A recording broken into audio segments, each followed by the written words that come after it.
This week on the Backtable podcast.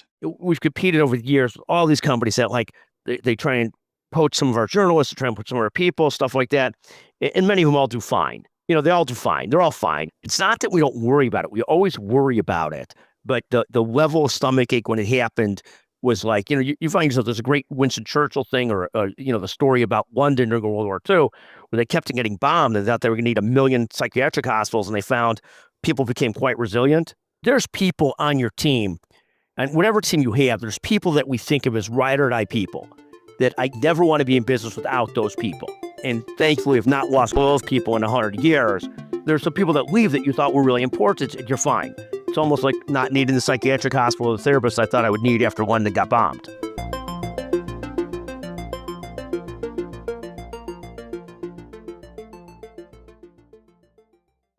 I'm really excited today for our guest. It's returning guest, Scott Becker from Becker's Healthcare. We'll do a quick intro, but for those of you who aren't familiar or didn't catch the prior episode 63 with Brian Hartley and I, we talked to Scott back in, this is 2023. 2023 seems like forever ago, but it was only 2 years ago. But we covered a lot of ground during that interview, and I'm bringing Scott back on today because while we touched on it previously, I want to delve a little bit deeper into AI and its role in this media space, especially in healthcare media.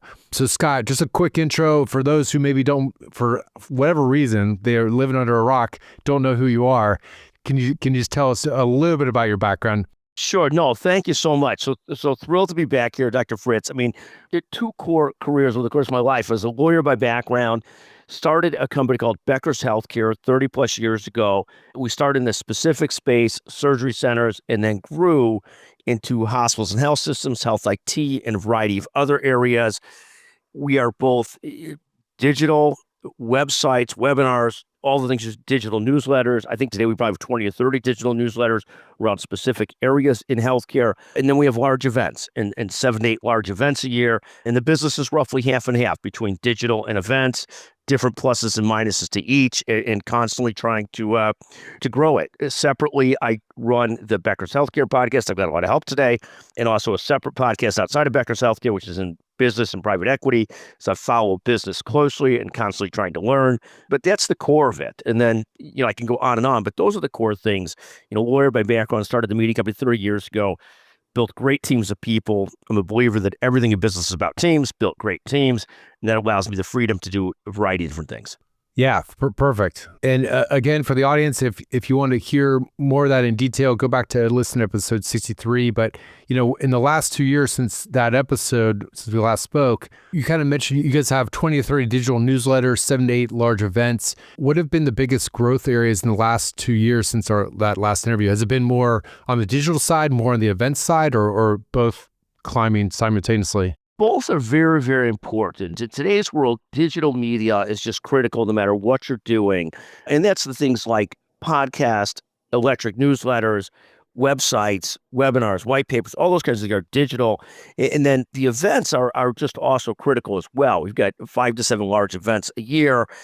Some of them are tied into each other, but I've always thought of as 5 core events, but then a number of events around those events too. And sometimes we locate conferences too.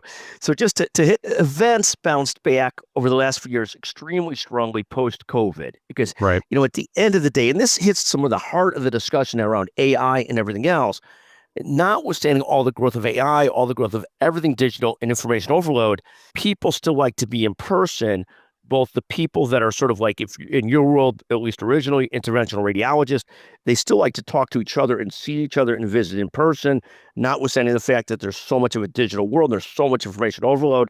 Same thing with hospital and health system executives and leadership. They get sort of, hopefully, by getting together, they learn some, and more importantly, they come away a little bit more with their bucket full, ready to get back at it, ready to think about things and so forth, rather than just exhausted from the environment and what's happening. So events are very, very strong across the world where people thought they wouldn't bounce back so much, but people are very hungry to talk to people and see people, particularly in the world of information overload. And so we see that very much. We've got different areas that we've grown. We've got a behavioral health summit that's attached to one of our agreements. We've got a cardiology summit attached to one of our events. We've got a pharmacy, chief pharmacy offering issue. We've got a payer summit. So a lot of areas that are adjacent to our core spaces. And we've seen digital's gone great, and we've seen the events bounce back probably better than I would expect. And part of that goes to the discussion of this AI, and I'll turn it back to you, Aaron. Yeah, no, I mean, you're right, Scott. I remember in the throes of COVID being like, oh, conferences will never come back the way they were. Digital's taking off. It's going to, why do people need to go to conferences? This content's going to be available. But I think what we learned was people love that face-to-face, and networking is a core part of your career no matter what industry you're in, right?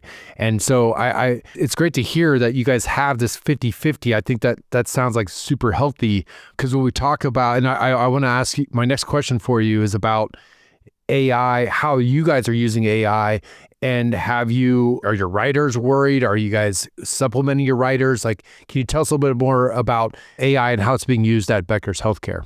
Sure. I would say that we have, over the last several years, we've built a data and analytics team, which if you went back 20 years ago or 30 years ago when I founded the company, I didn't even know what data and analytics was. So we built the data analytics team. We have tested some stuff on the AI writing front, but we've not really doubled down on it. And I'll tell you why, and it's very complicated because, there's positives to it, of course. Like when you and I do a podcast, in the old days, if we wanted it transcribed, somebody had to actually transcribe it. Right. Now you and I do a podcast, it's transcribed, it's part of the website, it's part of everything. Right. But what's happened from a Google standpoint, from a search standpoint, when everything you do is driven by AI, your rankings, your ability to get through to your ultimate audience goes down and down in terms of I forget how they call it, but your ranking, your ability to get readers to be highly ranked on search goes down significantly the more you're relying heavily on AI. Yeah. The other thing, and let me turn it back to you for a second, and then I'll carry on with a couple more thoughts around that. Sure. Yeah, no, I love to hear more about that. But yeah, that's what we kind of touched on last time, is like the concern was all this AI generated content is going to just create more noise out there. And that's what we're seeing. And I was just talking to one of my chief editor-in-chief about this just like a few minutes ago, is when he writes something, you can sense a soul behind it. You can feel that somebody actually wrote this. There's humor to it, right? Whereas AI generated articles, they're starting to all kind of look the same and sound the same.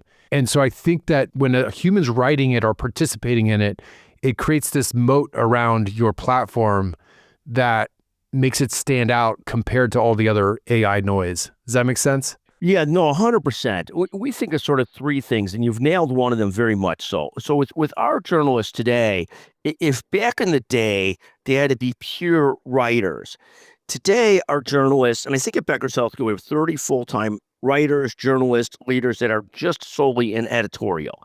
So much of their time today is spent, if back in the day, it was important to connect with the community, that connectivity today has gone much, much higher on the list of what our journalists have to do, because you have to constantly create that moat, differentiate yourself.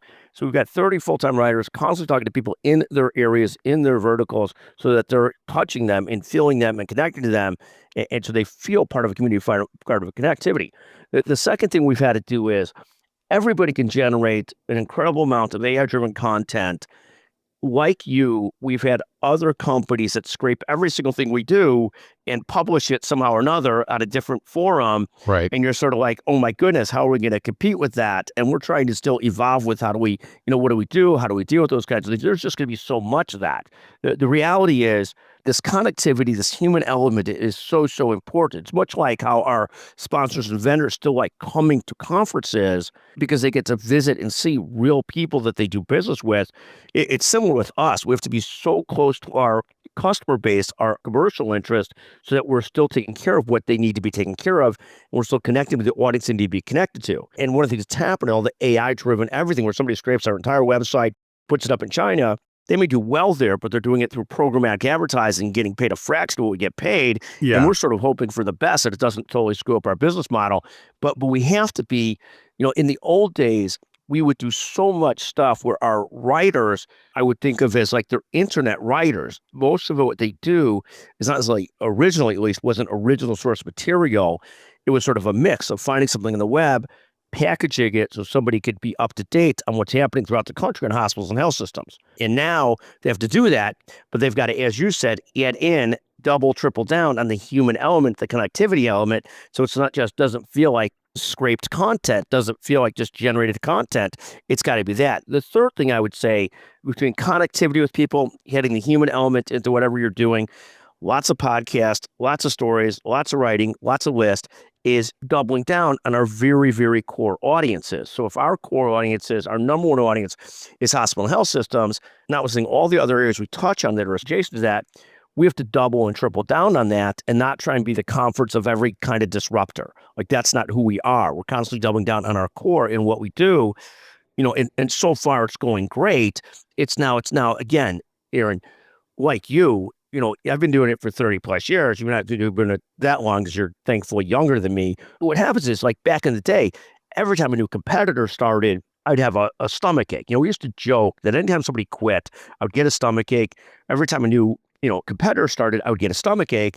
And then we judged the amount of the stomach ache by how important that person was, how much stability we had in the company. It's similar with the competitor, how serious they were, how deep they were, or versus, what they were doing, And so every time this happened, and over the years, obviously bigger and bigger competitors have shown up.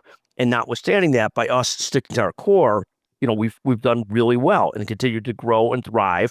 But we've had to constantly double down to connectivity with our audience and knowing who our audience is, and not trying to be all things to all people. And so that's how we've played defense on it or offense on it. And it's constantly trying to evolve and staying hyper close.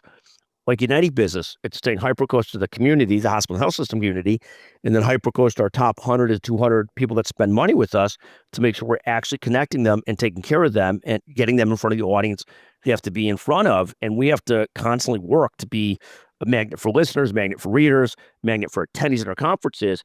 And all of these things are AI generated, are scary, but there's other things that are scary too. I mean, and I don't worry about, this doesn't bother me. It doesn't bother our business.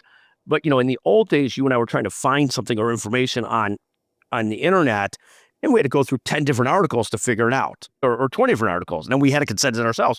Now I go to either one of the AI engines. I'm often on Twitter. No, I mean, I don't mean that's a political statement, and Twitter's crazy on the left and right. There's so many insane things on it. But your Grok tool, which is the one that I use a decent amount, I mean, it's amazing how quickly you get to the core of what you're looking for. And when you don't, you get it someplace else pretty quickly. And so where I still get really positive feedback from our readers is, we have short form journalism. They get an email every day, and they get a very quick sense of, here's what's going on in their space. They're not getting deep research, but they're getting a sense of, this place is laying off people. This is happening with this. Here's what's going on with reimbursement. But to give them a quick sense of it, we're not trying to be something different. Like, we're not deep in clinical. We chose a long time ago, we couldn't win or be great in clinical. But I guess when I come back to all this stuff, everything gives me a stomach ache. It depends what day it is, how big a stomach ache it is.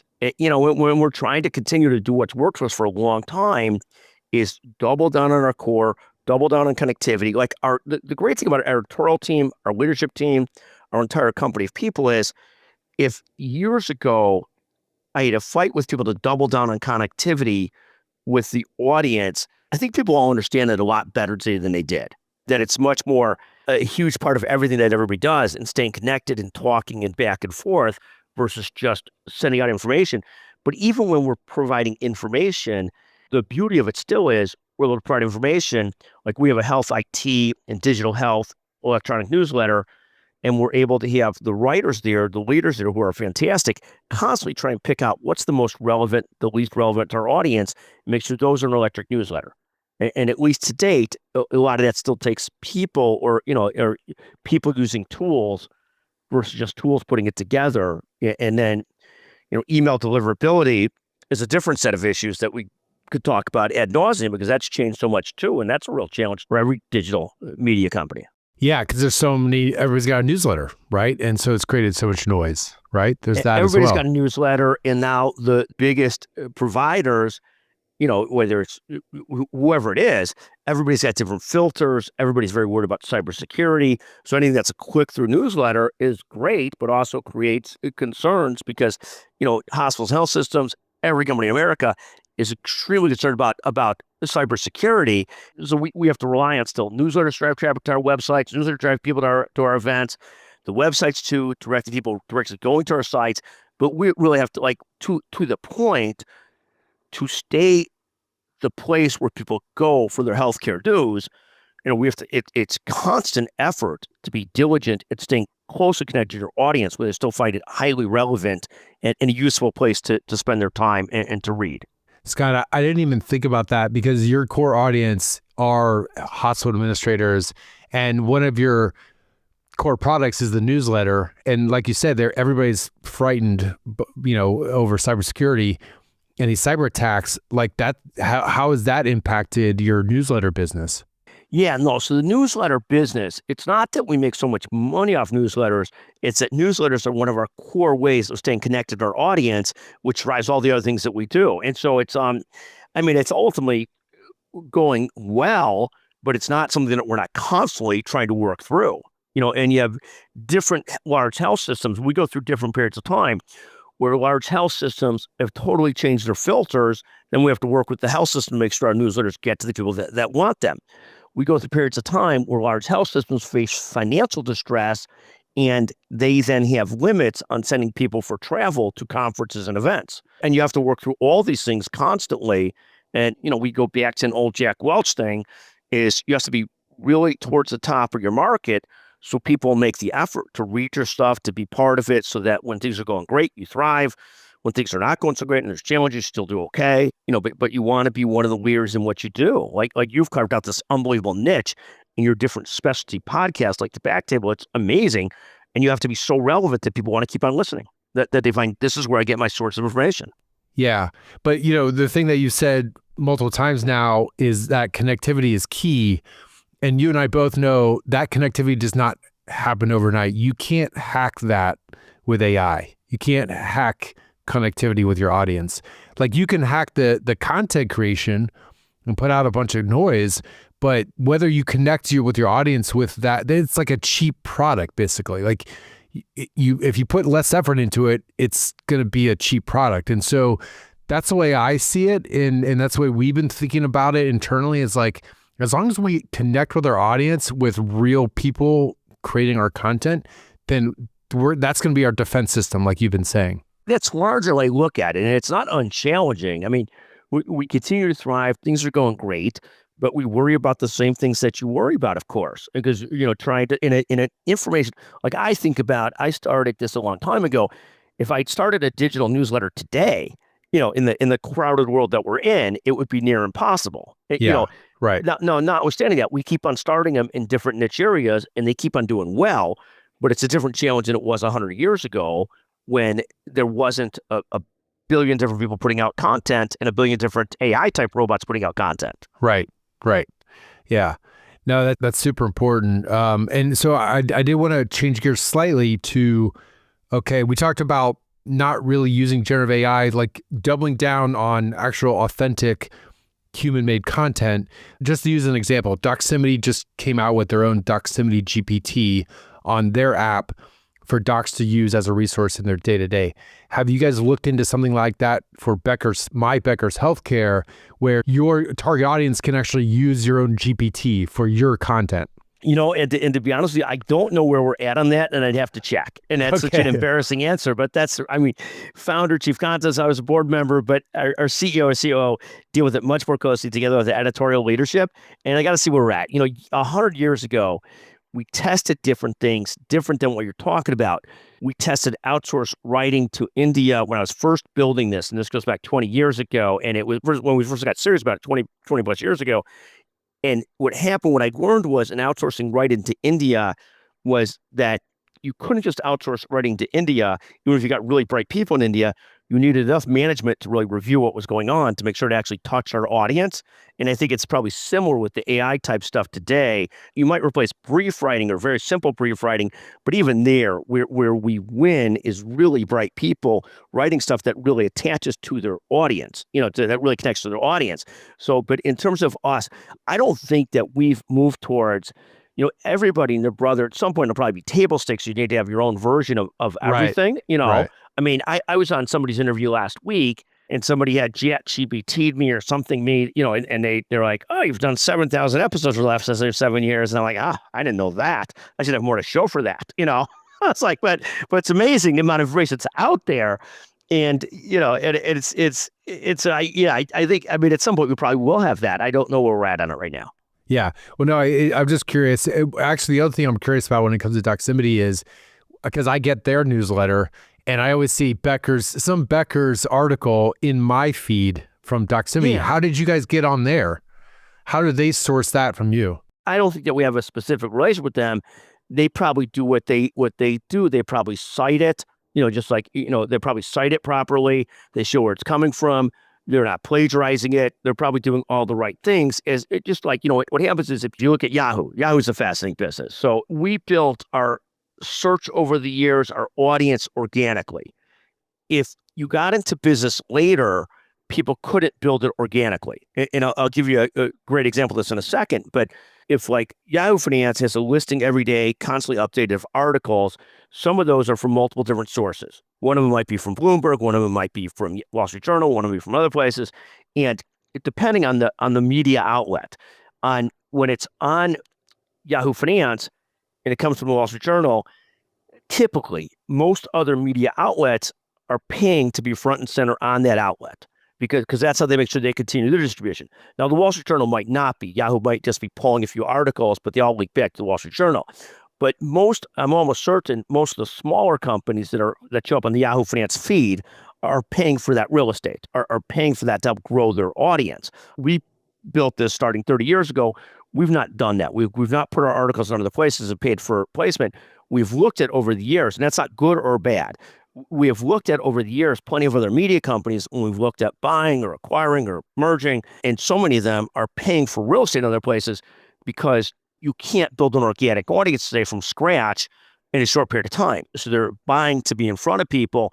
I mean, very similarly, we started Becker's Healthcare a long time ago, started a different media company, Becker Private Equity and Business, a shorter period of time ago, and that's a totally separate entity, just more an advanced hobby for myself than a business. But to get in front of audience there, I didn't have a 30 years history of being in front of audience. We had to buy real estate in places, and when I say real estate, I mean room on other websites, room in front of people. Try and grow subscribers, try and grow other things. And if I tried to do organically, I might be dead. By the time we got there. And I think it's fascinating when people, there's this great comment of that went viral. We've all heard that episode went viral. This went viral. And of course, you and I will all have episodes that do better than others.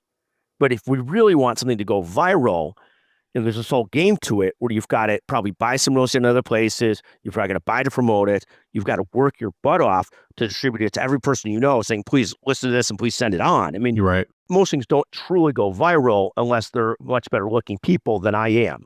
Then they might go viral. But it's not going to work with like just me sending out, it is what it is. Yeah. 100%.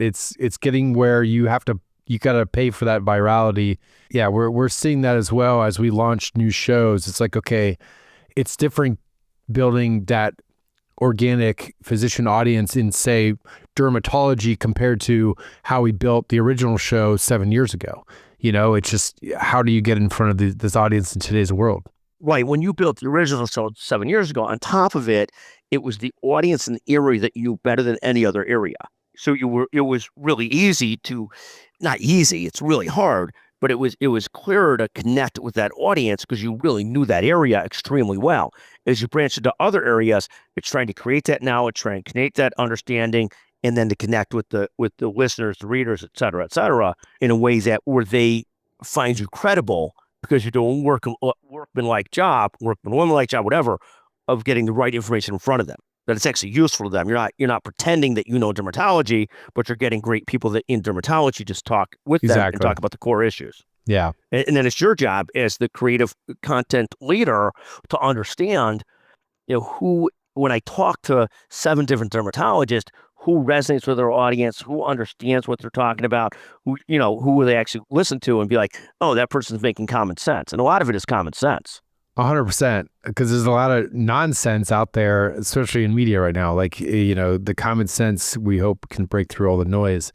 But that's what resonates with physicians. Like, they just want something that, this, like with administrators too, they just want something that helps them with their day-to-day to help them get through the week. And to put things in perspective, to understand like, oh my God, we're struggling, but those systems are struggling too. It's okay. I remember 100 years ago, it was a long time ago, one of our most popular articles, it was 3 or 4, it was several years ago, I don't know when it was, but Vanderbilt had laid off a bunch of people. And this was years and years ago at Vanderbilt University Medical Center. And what happens is it absolutely was the most popular that week for a few weeks online. And the reason it's more popular online is it gives every other leader of a system defense to, we're struggling, but so is Vanderbilt. Yeah. When Mass General Brigham laid off people several months ago, every other hospital leader in the country looks at that with worry, but also a sigh of relief. And it's complicated. The sigh of relief is, I'm not doing anything that bad. Everybody's in trouble right now. Where people are concerned is their margins are awful, and every day it's reported people are doing fantastic. Then like, what are we doing wrong? But like, a CEO goes to his board and says, I'm doing pretty good. Our margins are down to 2%, but Mass General just laid off 1,000 people. So we're doing okay. And so there's so many different reasons why people need the information, put it in perspective for good, for better, or for worse, because they need to understand where they're fitting, what they're doing. Are they doing something wrong? Are they doing it right? Is the environment so challenging? What could they do different? And to give them a sense of it. Yeah, and reference points too. Yeah, exactly. Like that's exactly what you're saying. They need those reference points to know where they are, and then also an avenue for networking. Like, I saw Dr. So-and-so featured in this podcast. I'm going to reach out to him because I have those similar challenges and maybe he can give me some insights, right?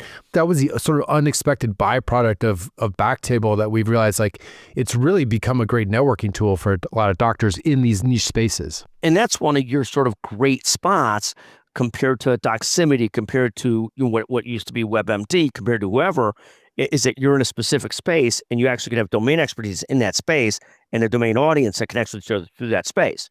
And it's constantly trying to double and triple down on that. Well, the bigger players end up building areas in that area.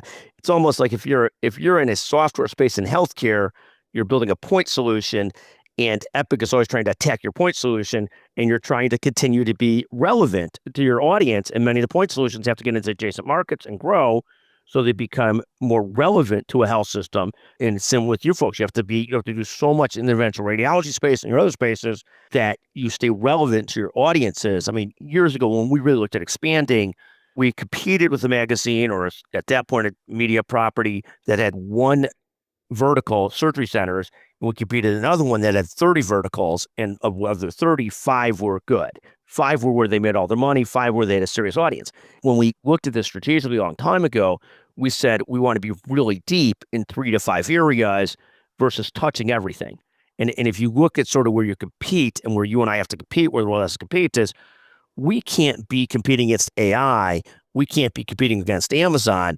We've got to be really good in our specific areas. So when somebody generates a new conference, a new event, a new digital this, and every day there's somebody that generates one, we have to be so deep in our areas that we stay a magnet for listeners, readers, attendees. We just have to be very deep in our areas so we could withstand some of that.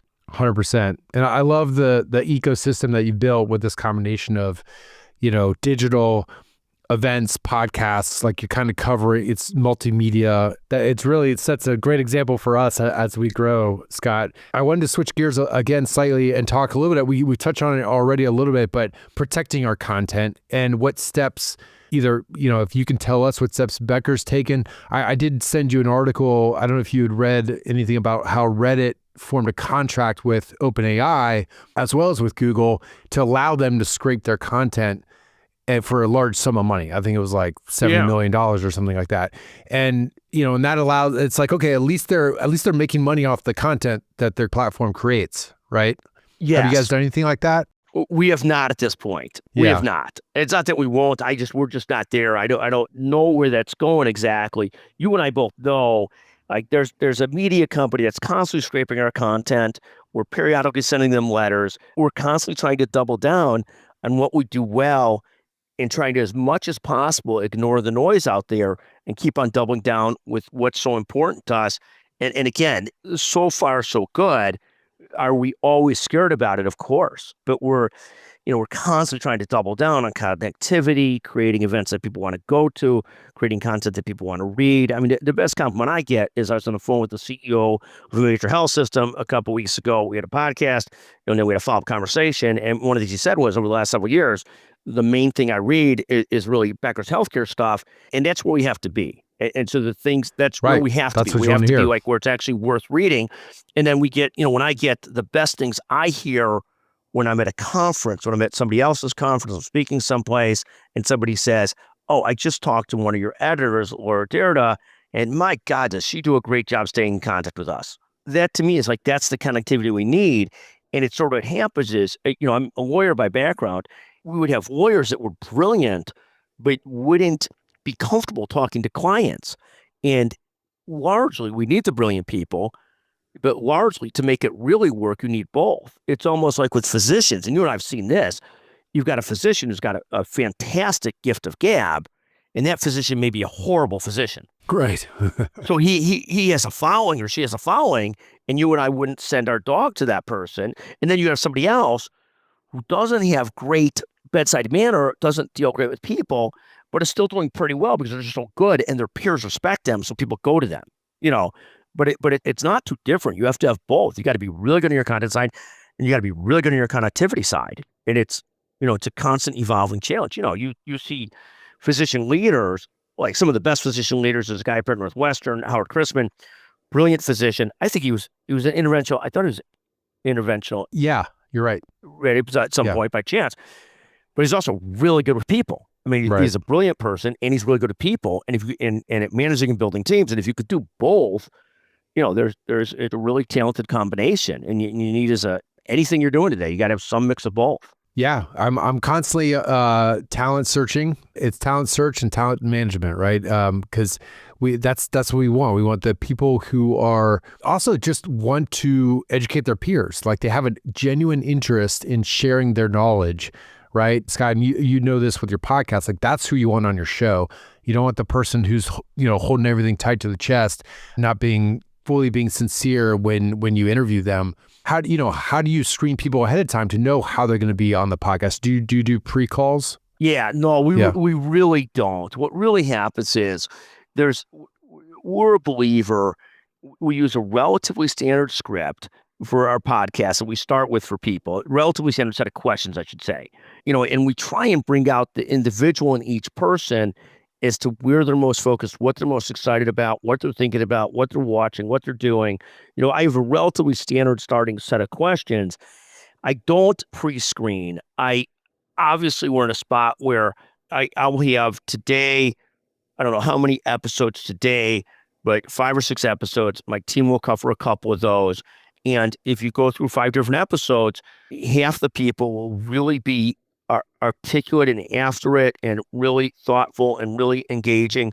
Others will be less so, and it's life, and it's okay. Right. It's okay. Yeah. And it's like we do a lot of work at our conferences with panels, and if I have 4 panelists, we try and give equal airtime to all 4. But like anything in life, I'll often have one panelist who, oh my goodness, that woman is really bright. I don't know a lot of them in advance, and I'm purposely not trying to give her more airtime than the other 3. But the reality is there's just some of that when it comes out. What we're trying to do is make sure we've got a great group of hospital executives, great group of doctors at whatever conference we're doing, and we're very big fans of participatory agendas. Like I go to a spine conference every year with a physician who drives that, is a brilliant person. Everything's pretty participatory. People want to be involved. They don't just want to show up. They want to have some role. And we try and make the case, and some will be like there's a continuum. Some will be really engaging. Some will be a little bit less engaging. The only thing that goes poorly is we have vendors and companies that are vendors that will sign up for something called the executive roundtable, where our job is to make sure there's an audience for them, and they'll have an executive roundtable where they're talking about an issue or talking about a subject.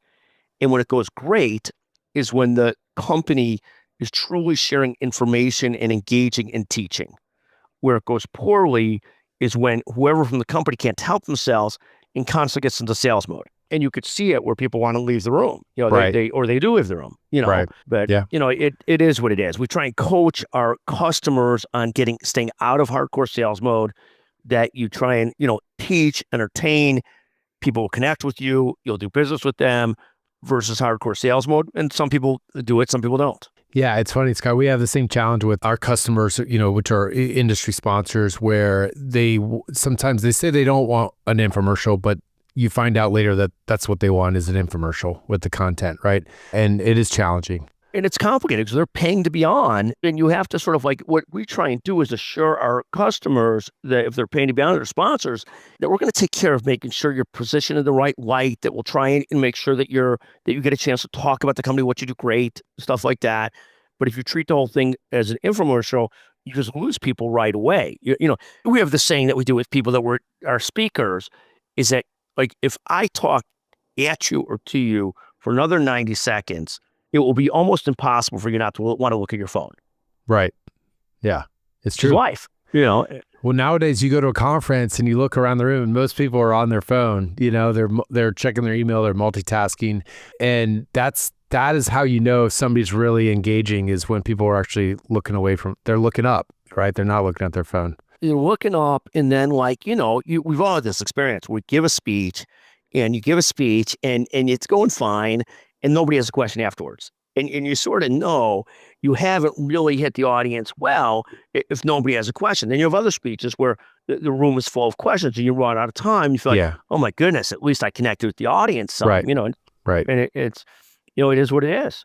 100%. Well, as we wrap up, Scott, I just have a couple more quick questions for you. One is just talking about the healthcare media space. Is there any innovative newcomers? We're talking about, competitive threats, but sometimes there's somebody who comes along who is just like, I really like what they're doing. They're doing something cool. It's complementary to what we're doing. Would love to collaborate with them. Have you had anybody come along in the last couple of years that you've seen that up and comers? There's so many of them that are doing different things that I love.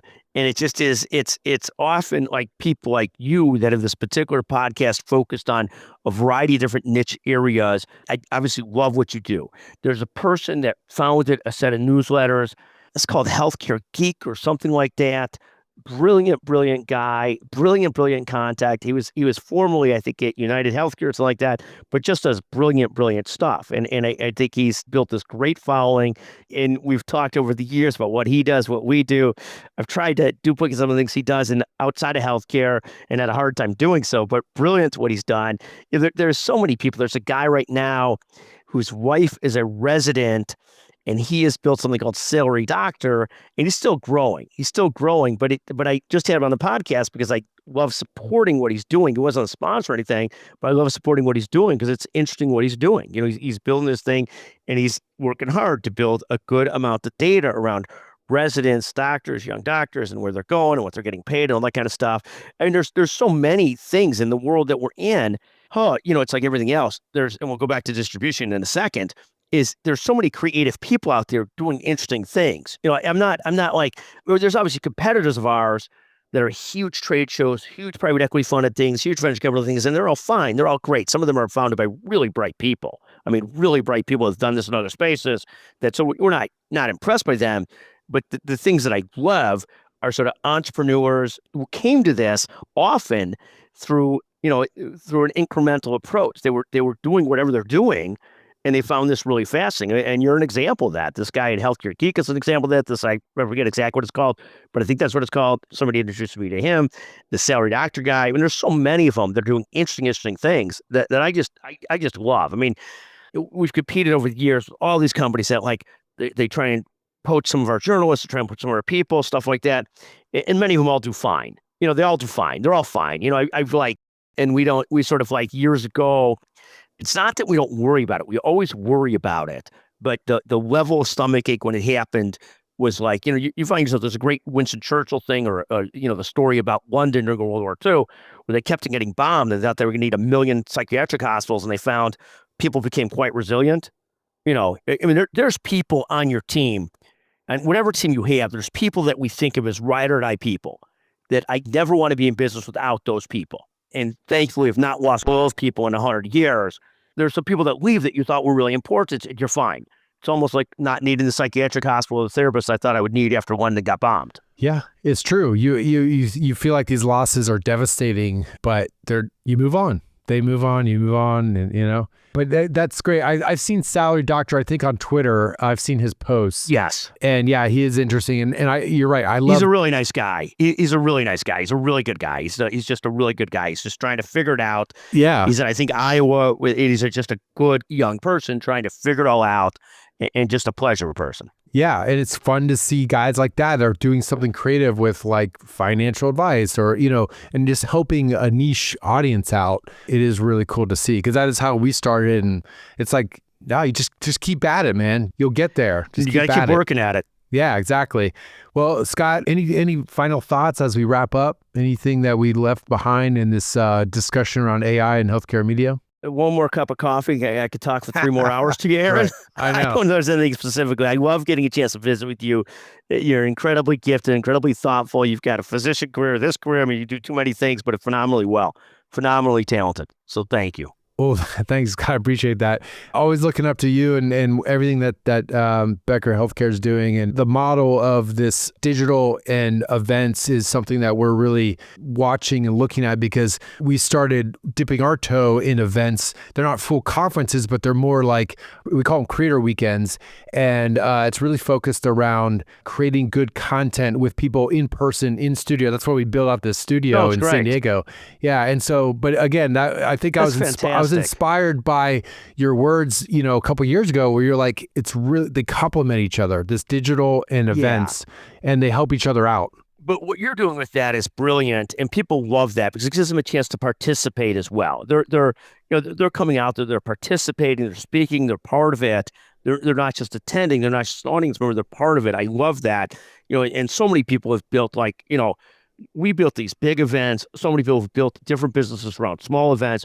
There's a million different ways to do this. Right. And they both have a place. I mean, what happens is people build these 20-person events that are remarkable. Is they get 20 highly engaged leaders, that do that and really talk close to each other. There's 1-day events, 3-day events, or 3-hour events. There's so many different ways to do this. There's so much you could do it. Yeah. Yeah. But the connectivity with your audience is so important. That's part of the way they complement each other so well. So people get to know you, they get to know what you're doing, and it complements their events. They see you at events. They also get a chance to listen to your podcast, whatever newsletter. I mean, I think they're just very highly complementary. Well, a perfect example of that, and then we'll call it a session, is your top 10 list that you put out on LinkedIn. What do you call it? It's not a top 10. I do different things. We do, so Tuesdays and Thursdays, I do the 10 stories I'm following at Becker's Healthcare. Yes. Yeah. And then typically the other days I'm doing 10 or 11 stories I'm following in business. It doesn't have to be 10. It's whatever the number it is. But the concept is it's a way, it's the first thing I do every morning. It keeps me engaged in what's going on and seeing what's going on both in the business world, the healthcare world. And it's a way to also give kudos to the people I'm trying to be thankful to and grateful to. There's a lot of different positives around it. And we love it. It's very healthy for me in terms of my routine and structure too. It is, but it's a way for even though maybe I haven't talked to you for a year, but I can connect with you via that because I'm like, oh, this is what Scott's following. I want to, you know what I mean? And learn from you. And it's not some big written out monologue. It's like, no, here it is. Here's the quick and easy for you. And this is part of the defense to AI too. It's not why we do it, but it's part of the defense to AI that people can actually connect with your brand, with your people, with your situation, with what's going on. Right. And feel like they're part of something versus being AI'd at. Yeah. And it's a complicated world. I know we've both got to run. I'm wait for my next call. I know you are as well. Yeah. But Aaron, what a pleasure to talk to you as always. Thanks, Scott. I'll let you go, bud.